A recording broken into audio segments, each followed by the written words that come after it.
నాశనకరమైన గుంట నుండి జిగటగల దొంగ ఊబి నుంచి ఆయన నన్ను పైకి లేవనెత్తను. మనందరి సాక్ష్యాలు అవే కదా.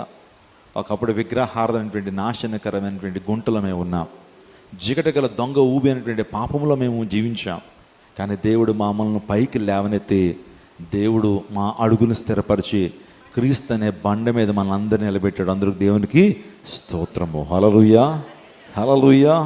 మనం విమోచింపబడినటువంటి వారము, రక్తము చేత కొనబడినటువంటి వారము, రక్తము చేత విమోచింపబడినటువంటి వారము.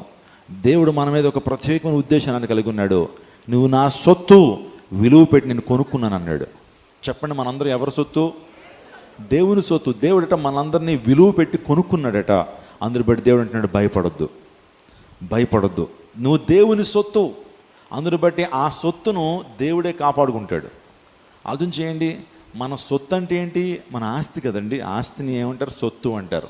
సో ప్రాపర్టీ అంటారు. మన ప్రాపర్టీని మనం ఎంత జాగ్రత్తగా కాపాడుకుంటాం, అదే రీతిలో దేవుని యొక్క ప్రాపర్టీని కూడా ఆయనే అంతే జాగ్రత్తగా కాపాడుకుంటాడు.